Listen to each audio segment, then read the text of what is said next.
baixo, por favor. Isso, aí está ótimo. Obrigado, meu amado. Muito boa tarde a todos. Os irmãos que estão nos acompanhando também pela internet, boa tarde, que a graça e que a paz do Senhor seja sobre todos vocês. Eu gostaria de convidá-los para abrir as suas Bíblias no livro de Isaías, capítulo de número 64. Isaías 64. Nós faremos a leitura inicialmente apenas de um versículo, e com muito temor e sempre na dependência do Espírito, estaremos meditando na palavra do Senhor, sendo edificados, moldados, transformados pela sua palavra. Isaías capítulo 64 é uma mensagem que já há algumas semanas tenho meditado, que está ardendo no meu coração. Deus tem falado à minha alma e eu desejo e creio que Ele também falará à sua alma, ao seu espírito, à sua igreja, nessa tarde, no momento que você estiver assistindo esse vídeo. E eu quero ler com vocês então Isaías capítulo 64, o versículo de número 4, que diz: porque desde a antiguidade não se ouviu, nem com ouvidos se percebeu, nem com os olhos se viu, Deus além de ti, que trabalha para aquele que nele espera. Porque desde a antiguidade não se ouviu, nem com ouvidos se percebeu, nem com os olhos se viu, Deus além de ti, que trabalha para aquele que nele espera. E baseado nesse texto, meus irmãos, eu gostaria de meditar com vocês, debaixo do tema, o trabalhar de Deus na vida dos seus. O trabalhar de Deus na vida dos seus. É possível que você tenha uma versão, porque algumas versões dizem no final: não se viu Deus além de ti, que trabalha para aquele que nele confia. Existe aí uma variante, então algumas versões trazem espera, outros trazem confia, e isso se deve ao fato de que no hebraico a ideia, a raiz, a palavra é a mesma. E aquele que espera em Deus é porque confia nele, e aquele que confia em Deus espera nele. Então a ideia e o sentido aqui é o mesmo. Deus trabalha para aquele que nele espera ou confia. A primeira coisa que eu gostaria de destacar aqui como modo de introdução, importante para que nós tenhamos uma visão geral do texto, é o seguinte: esse versículo, meus irmãos, ele está aqui no centro, no meio de uma oração que o profeta Isaías está fazendo. Se você voltar comigo os seus olhos no contexto anterior do capítulo 63, a partir do versículo 7, você vai perceber aí que começa a oração, e segundo o título, a epígrafe de algumas Bíblias, é a última oração do profeta Isaías, que está registrada no seu livro. Começa no versículo 7, e nessa oração, o profeta, ele vai iniciar, meus irmãos, evocando ação de graças. Ele vai começar aqui destacando e adorando a Deus pelas suas características, pelos seus atributos. Perceba que ele diz: celebrarei as benignidades do Senhor. Obrigado, Pedro. Ele começa destacando aqui algumas dessas nuances que Deus se revela, através da qual Ele se revela a nós. Então, ele destaca as benignidades do Senhor. O Senhor é um Deus benigno. Ele destaca os seus atos gloriosos, segundo tudo o que o Senhor nos concedeu, e segundo a grande bondade, outra característica peculiar do nosso Deus, para com a casa de Israel. Bondade que usou para com ele segundo as suas misericórdias, outro dos atributos de Deus, segundo a multidão das suas benignidades. Então, Isaías, ele começa aqui nessa oração, entrando na presença de Deus com ações de graças, evocando nuances do caráter de Deus, como por exemplo as que aqui já mencionei. E no versículo 9 ele faz uma referência ao Messias, ao próprio Senhor Jesus, quando ele diz: o anjo da sua presença o salvou. É a única vez na Bíblia, segundo o Dr. Russell Shedd, que nós encontramos essa expressão, o anjo da presença, referindo-se a Jesus. E Isaías, então, ele continua nessa sua oração aqui, meus irmãos, evocando, trazendo à memória as bênçãos, os milagres, tudo aquilo que Deus fizera no passado de Israel enquanto povo, enquanto nação escolhida. No versículo 11, ele relembra ali então o Moisés, não é? Ele faz menção dos feitos do Senhor no passado, como Deus agiu, tirando o povo do cativeiro egípcio com a sua mão forte e poderosa. E Isaías vai louvando a Deus por tudo o que ele fez no passado, pelos seus atos gloriosos, pela sua criação. E ele destaca aqui também esta singularidade, essa exclusividade de Deus.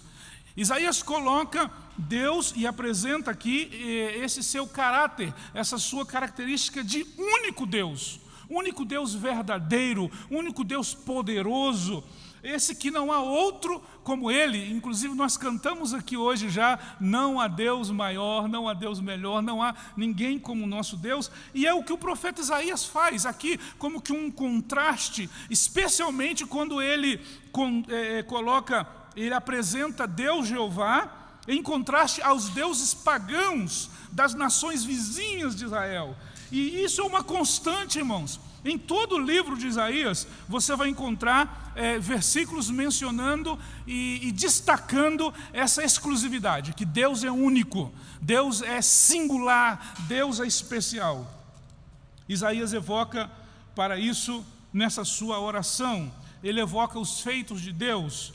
E a ideia é exatamente essa: adorar o Senhor, que é único, que é exclusivo, por tudo que Ele fez, com a seguinte ideia, com a seguinte consciência, de que o Deus que fez no passado é o Deus que faz no presente e o Deus que fará no futuro. Então isso é o que motiva o coração do profeta a orar, a clamar. Mesmo profetizando sobre um cativeiro eminente, ele consegue antever lá na frente a ação de Deus, resgatando, restaurando aquela nação no futuro. E eu gostaria aqui já de fazer uma aplicação dessa lição, dessa verdade que o profeta Isaías aqui apresenta, até porque estamos numa tarde de oração, meus irmãos. Então eu queria trazer à sua memória isso, que o Deus da Bíblia, o Deus de Isaías é o nosso Deus, é o seu Deus, é o meu Deus, é o Deus que ouve as nossas orações. É o Deus que escuta os nossos clamores. É o Deus que atende às nossas preces. Portanto, ore com fé. Portanto, ore com a confiança de que Deus vai ouvir e vai responder, como fez Isaías. Em segundo lugar, Isaías apresenta aqui no capítulo 64, como eu disse, né, ele está no meio dessa oração e ela se estende. Só que quando chega no capítulo 65, nós temos aí o quê? A resposta de Deus. Então, se no contexto anterior nós tínhamos o início da oração, no contexto posterior do capítulo 65, olha que maravilha, está a resposta de Deus, como o próprio título aí, embora nós saibamos que as epígrafes não foram inspiradas como o texto original, mas exatamente o que apresenta o capítulo 65. A maneira que Deus responde ao profeta. Então, fica uma outra lição prática para nós aqui. O nosso Deus responde às nossas orações. Eu sei que você e eu temos experiências e temos já muitos motivos para louvar a Deus por orações respondidas. Então, meus irmãos, que isso venha trazer fé e alento ao nosso coração. Às vezes demora, é verdade. Às vezes a resposta não é exatamente o que a gente pensava que seria, ou que nós gostaríamos que fosse, mas vindo de Deus, sempre é o melhor para nós. A vontade de Deus é boa, é perfeita, é agradável, e Ele não erra, Ele não se atrasa e Ele não falha. E Ele responde às nossas orações. Isaías apresenta aqui no versículo 4, um Deus sem igual, E ele diz que desde a antiguidade, e essa antiguidade não se refere apenas a séculos passados, mas desde a eternidade, desde sempre, porque afinal de contas, esse Deus é eterno, é autoexistente, e nunca houve e nunca haverá Deus como nosso Deus. E a Bíblia apresenta esse Deus como um Deus que trabalha. Já desde o início, quando nós abrimos a palavra lá em Gênesis, lá no capítulo 1, lá no versículo 1, texto conhecido, a palavra de Deus já começa dizendo que no princípio criou Deus. Já apresenta um Deus vivo, um Deus atuante, um Deus que está trabalhando. Aleluia! Porque desde a antiguidade não se ouviu, nem com o ouvido se percebeu, nem com os olhos se viu Deus além de ti, que trabalha para aquele que nele espera. Esse é o primeiro pensamento que eu gostaria de destacar nessa tarde. Deus trabalha. Deus trabalha para aquele que nele espera. Posto que você e eu somos escolhidos de Deus pela sua infinita graça e misericórdia, e somos a igreja, somos a noiva do Cordeiro, então podemos ter essa confiança de que Deus trabalha para nós. Podemos trazer isso para o pessoal. Deus trabalha para mim. Mas é importante ressaltar que quando a Bíblia diz que Deus trabalha para os seus escolhidos, seus eleitos, seus filhos, não é no sentido no que essa teologia pífia, essa teologia muito chula que existe por aí, onde pinta e apresenta um Deus que é como um garçom, que a pessoa estala o dedo e chama e vem e faz o que ela quer, ou que ele determina porque, afinal de contas, ele vai fazer. Não, não é esse o Deus de Isaías. O Deus que Isaías apresenta, que trabalha justamente fazendo aquele contraste com os deuses pagãos. Eu acho que seria interessante se nós lêssemos, por exemplo, acompanhe, volte um pouquinho aí na sua Bíblia. Por exemplo, no capítulo 43, aqui nós temos esse destaque dessa exclusividade, não é?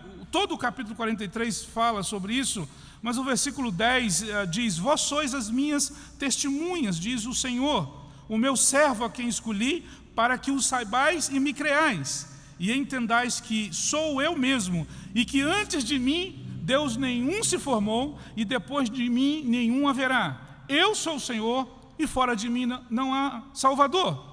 Eu anunciei salvação, realizei-a e a fiz ouvir. Deus estranho não houve entre vós, pois vós sois as minhas testemunhas, diz o Senhor, eu sou Deus. Ainda antes que houvesse dia, eu era, e nenhum há que possa livrar alguém das minhas mãos. Agindo eu, quem impedirá? E aqui, em todo o livro, Isaías vai mostrar, ele faz um contraste aqui, que os deuses pagãos, de madeira, de prata, de ouro, são carregados, são levados pelas pessoas, e eles colocam ali e ele fica.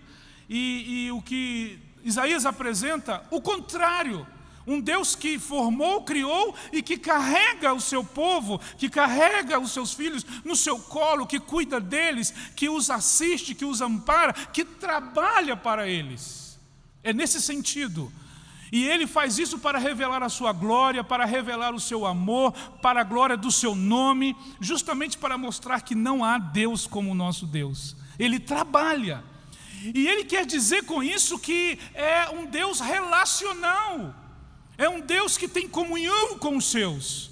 Por isso o tema, o trabalhar de Deus na vida dos seus.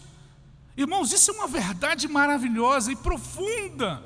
Um Deus como o nosso Deus, único, especial, que como diz lá no capítulo 57, no versículo 15, se você puder me acompanhar, um Deus que Isaías apresenta como sendo alto, o sublime, Isaías 57:15, que habita a eternidade, o qual tem o nome de santo, e ele diz, habito no alto e santo lugar. Como pode esse Deus tão imanente, agora se curvar, e ele faz isso através da sua transcendência. Então, o que Isaías apresenta aqui também são essas características de Deus. Ao mesmo tempo que ele é imanente, que está no alto, no sublime trono, ele também é transcendente, e ele agora se dobra, se curva, e ele então habita também com o contrito, com o abatido de espírito, para vivificar o espírito dos abatidos e vivificar o coração dos contritos. Esse é o Deus de Isaías, que trabalha para aqueles que nele esperam. Mas em segundo lugar, Isaías 64 não apenas nos mostra o Deus que trabalha para nós.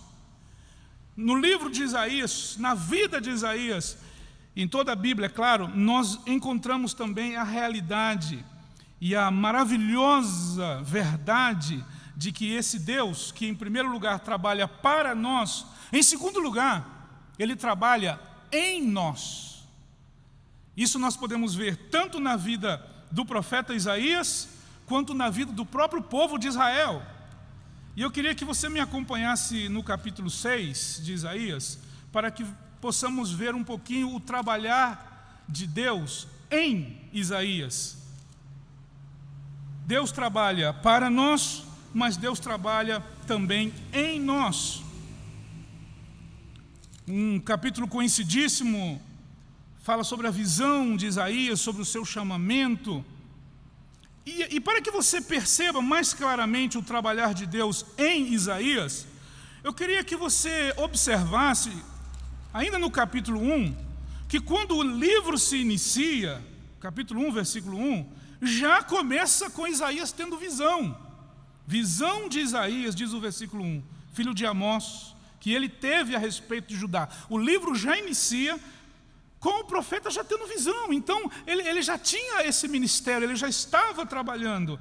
E ali, no versículo 2, vem a palavra: ouvi aos céus e dá ouvidos, ó terra, porque o Senhor é quem fala. Ele já está falando aqui através de Isaías.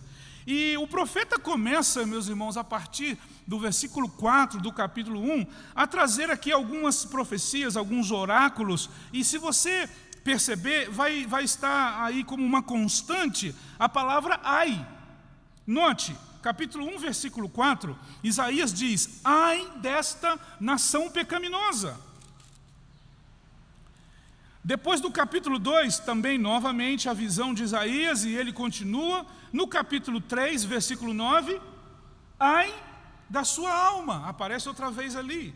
Versículo 11, ai do perverso ou do ímpio, dependendo da versão que você estiver vendo. Capítulo 5, versículo 8, ai dos que ajuntam casa a casa. Sempre esse ai é em relação a um terceiro. Versículo 11, olha só, 5:11, ai dos que se levantam pela manhã e seguem a bebedice. E aí ele continua falando. Capítulo 5, versículo 18, ai dos que puxam para si a iniquidade. 20, ai dos que ao mal chamam bem e ao bem chamam mal. 21, ai dos que são sábios aos seus próprios olhos. 22, ai dos que são heróis para beber vinhos e valentes. E assim ele continua, sempre trazendo uma palavra de ai, de peso para um terceiro. Tudo bem, ele já está exercendo o seu ministério. Só que quando chega no capítulo 6, meus irmãos, minhas irmãs, nós vemos o trabalhar de Deus em Isaías, na vida do próprio profeta. E ele descreve isso dizendo que no ano que morreu o rei Uzias, eu vi o Senhor assentado sobre um alto e sublime trono, e as abas de suas vestes enchiam o templo. Serafins estavam por cima dele, cada um tinha 6 asas, com 2 cobriu o rosto, com 2 cobriu os pés e com 2 voavam. E clamavam uns para os outros, dizendo: Santo, Santo, Santo é o Senhor dos exércitos, toda a terra está cheia da sua glória. As bases do limiar se moveram à voz do que clamava, e a casa se encheu de fumaça. Que quadro espetacular, que cena maravilhosa. E nesse momento aqui, Isaías agora começa a experimentar o trabalhar de Deus. E quando ele vê um pouquinho da glória de Deus, que ele vê um pouquinho magnitude, dessa santidade do Todo-Poderoso. Ele primeiro olha para Deus e agora ele olha introspectivamente e ele então clama no versículo 5: ai de mim. Já não é mais ai do outro, ai daquele, ai daquela, agora é ai de mim. Estou perdido, porque sou homem de lábios impuros, habito no meio de um povo de impuros lábios, e os meus olhos viram o Rei, o Senhor dos Exércitos. E aí esse Senhor dos Exércitos agora vai trabalhar em Isaías. E o versículo 6 descreve como, e diz que um dos serafins voou para mim, trazendo na sua mão uma brasa viva, que tirara do altar com uma tenaz, e com a brasa tocou a minha boca e disse: eis que ela tocou os teus lábios, a tua iniquidade foi tirada, e perdoado o teu pecado. Então agora Deus está trabalhando em Isaías, está trabalhando na sua vida de uma forma profunda, tremenda, trazendo uma santificação, trazendo uma nova visão, e a vida e o ministério de Isaías agora muda. Há um antes e um depois do capítulo 6. Da mesma forma, irmãos, Deus trabalha na vida dos seus. É bem verdade que nem todos vão ter essa visão magnífica que Isaías teve. É bem verdade que agora nós nem precisamos mais que serafins apareçam e tragam do altar dos céus ali uma brasa com uma tenaz para purificar os pecados, porque a Bíblia diz lá em 1 João, no capítulo 1, no versículo 7 e depois do versículo 9: se andarmos em luz, como Ele na luz está, temos comunhão uns com os outros, e o sangue, não um anjo, o sangue de Jesus Cristo, não uma tenaz, uma brasa tirada do altar, mas o sangue de Jesus Cristo nos purifica de todo o pecado. Diz João, no versículo 9: se confessarmos os nossos pecados, Ele é fiel e justo para nos perdoar dos pecados e limpar de toda a iniquidade. Deus trabalha em nós. Ele trabalha em nós, irmãos, para promover essa santificação, essa purificação. Ele trabalha em nós porque Ele nos escolheu, Ele nos amou, Ele nos chamou, afinal de contas Ele é Deus. Aleluia! Deus trabalha para nós, Deus trabalha em nós. Poderíamos ver isso também na vida do próprio Israel, enquanto povo, enquanto nação, que nem existia de fato, mas lá na eternidade, os escritores vão dizer que já no coração de Deus, Ele criou o povo de Israel a partir de um homem e trouxe à existência, não que eles merecessem, ou como diz Paulo também em Romanos capítulo 9, falando ali da linhagem de Abraão e de que em Isaque seria chamada a sua descendência, e o texto diz que não que eles tivessem feito alguma coisa. Romanos capítulo 9, Paulo então explica e fala sobre essa eleição maravilhosa de Deus. Romanos 9, aqui no versículo 6 em diante, né? E não pensemos que a palavra de Deus haja falhado, porque nem todos os de Israel são de fato israelitas. Verso 9: nem por serem descendentes de Abraão são todos os seus filhos, mas em Isaque será chamada a tua descendência. Isto é, estes filhos de Deus não são propriamente os da carne, mas devem ser considerados como descendência os filhos da promessa, porque a palavra da promessa é esta: por esse tempo virei e Sara terá um filho, e não ela somente, mas também Rebeca, ao conceber de um só, Isaque, nosso pai, e ainda não eram os gêmeos nascidos, nem tinham praticado o bem ou o mal, para que o propósito de Deus quanto à eleição prevalecesse, não por obras, mas por aquele que chama. Já fora dito a ela. E aí segue então a promessa, e Deus chama, e Ele escolheu, e Ele instituiu, e Ele trabalha em Israel, enquanto povo, e Ele escolheu e fez isso, porque Ele trabalha em nós. Deus trabalha para nós, Deus trabalha em nós.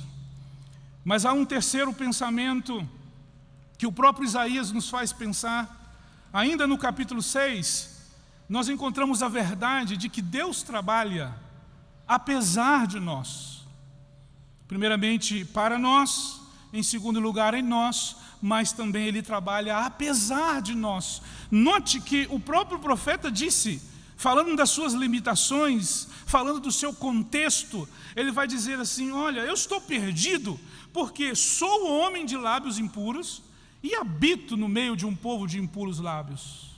O seu contexto não era favorável, a sua história não era boa, mas apesar disso, Deus trabalha. E Deus usa Isaías de uma forma maravilhosa. Ele vem a ser chamado o profeta messiânico, não porque foi o único a falar do Messias, porque de fato não foi, mas o que trouxe o maior número de quantidades de profecias e com a maior riqueza de detalhes, 700 anos antes, e tudo cumpriu piamente, cabalmente.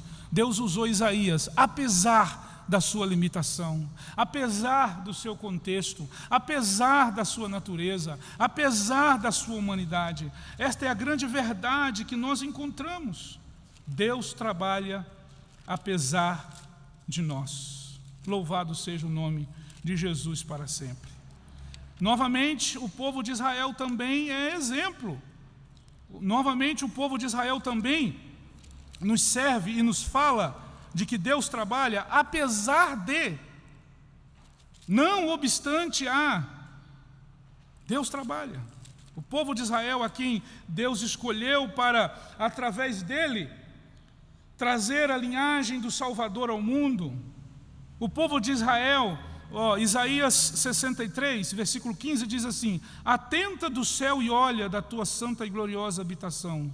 Onde estão o teu zelo e as tuas obras poderosas? A ternura do teu coração e as tuas misericórdias se detêm para comigo. Versículo 16: mas tu és nosso Pai, ainda que Abraão não nos conhece, e Israel não nos reconhece. Tu, ó Senhor, és nosso Pai, nosso Redentor, é o teu nome desde a antiguidade. Ainda que Israel, meus irmãos, tendo sido chamado como povo escolhido, ainda que Israel não tenha recebido o próprio Salvador, como João vai dizer lá no Evangelho, capítulo 1 e versículo 11, veio para o que era seu e os seus não o receberam.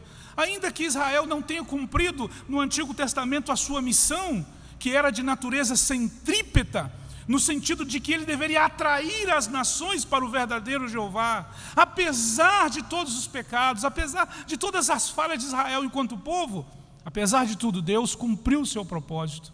Afinal de contas, ele mesmo fez um remanescente, e ali, daquele remanescente, ele trouxe a quem? A Jesus, o Messias, e cumpriu o seu propósito estabelecido na eternidade. Veio para o que era seu, os seus não o receberam, mas a todos quantos o receberam, deu-lhes o poder de serem feitos filhos de Deus, a saber, os que creem no seu nome, os quais não nasceram do sangue, nem na vontade da carne, nem da vontade do homem, mas de Deus. Porque Deus trabalha para nós, em nós, mas também trabalha apesar de nós. Apesar da nossa limitação, apesar de nossas faltas enquanto homens que somos, Deus trabalha apesar de nós. Mas em quarto e último lugar, nós encontramos na verdade do profeta Isaías, da sua vida, do próprio Israel, de que Deus trabalha através de nós. E isso é maravilhoso. Deus trabalha em nós, Deus trabalha para nós, Deus trabalha apesar de nós, e Ele trabalha através de nós, por meio de. Ainda naquele capítulo 6, na visão de Isaías, ele vai dizer, depois de tudo isso, ele vai dizer no versículo 8, depois disto, ouvi a voz do Senhor, que dizia, a quem enviarei? E quem há de ir por nós? Disse eu, eis-me aqui, envia-me a mim. Então disse ele, vai e dize a este povo. É Deus trabalhando através de Isaías. Agora que já trabalhou nele, agora que já trabalhou para ele, agora que já manifestou o seu poder de trabalhar apesar dele, Deus o usa como uma atalaia para levar a sua mensagem. Isso não foi diferente com Israel. Deus usou o próprio Israel e a salvação que veio dos judeus, mas agora em Cristo, aleluia, diz a Bíblia que não há mais judeu, nem grego, nem cita, nem escravo, nem livre, mas Ele reuniu de todos os povos aqueles que Ele, na sua sabedoria e na sua vontade, escolheu desde a eternidade. Paulo vai dizer depois lá no Novo Testamento, ele vai dizer em Gálatas, no capítulo de número 4, vindo, porém, a plenitude do tempo, Deus enviou o seu Filho, nascido de mulher, nascido sob a lei, para resgatar os que estavam sob a lei, a fim de que recebêssemos a adoção de filhos. E porque vós sois filhos, diz Paulo, enviou Deus ao nosso coração o Espírito de seu Filho, que clama, Abba, Pai, de sorte que já não és escravo, porém filho, e sendo filho, também herdeiro por Deus. Porque Deus trabalha para nós, Deus trabalha em nós, Deus trabalha apesar de nós, e Deus trabalha através de nós.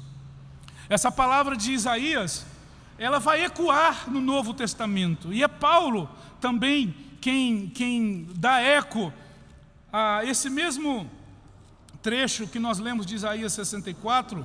O apóstolo Paulo, depois ele faz menção dessa palavra, quando na primeira carta de Coríntios, no capítulo 2, no versículo 9, você pode ler comigo ali, 1 Coríntios 2:9, Paulo retoma aquela palavra profética de Isaías, e ele começa no versículo 9 dizendo assim, mas como está escrito aonde? Lá em Isaías 64, está escrito, nem olhos viram, nem ouvidos ouviram, nem jamais penetrou em coração humano o que Deus tem preparado para aqueles que o amam, para aqueles que confiam, para aqueles que esperam nele.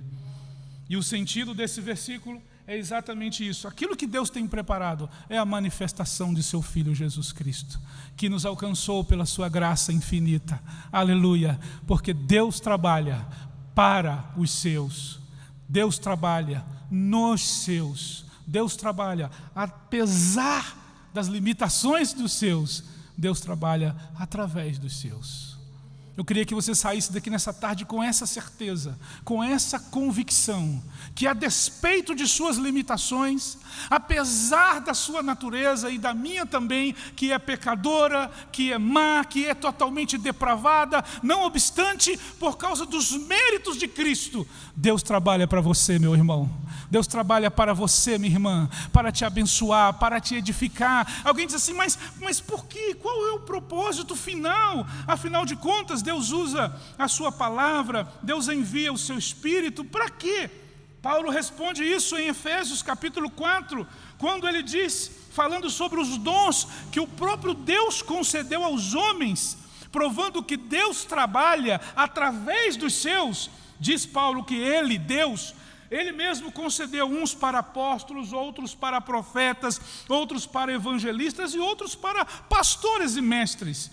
E o versículo 12 revela o porquê. Diz assim, com vistas ao aperfeiçoamento dos santos, para o desempenho de seu serviço, para a edificação do corpo de Cristo, até que todos, não a maioria, todos, não aqueles que chegaram antes de nós, mas todos cheguemos à unidade da fé e do pleno conhecimento do Filho de Deus, à perfeita varonilidade, à medida da estatura da plenitude de Cristo. É por isso que Deus trabalha em você, através de você, apesar de você, Deus trabalha.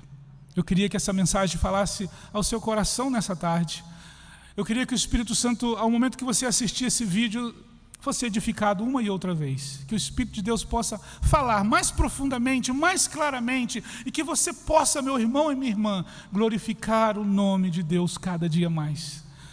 Como Isaías fez, que você possa evocar as maravilhas de Deus no passado, glorificá-lo pelos seus atributos e pela sua exclusividade, porque não há Deus como o nosso Deus. Ele é único, Ele é Senhor, e a Ele seja, hoje e sempre, a glória, e a honra, e a majestade, e o louvor, e o poder. Amém. Que Deus vos abençoe em Cristo Jesus.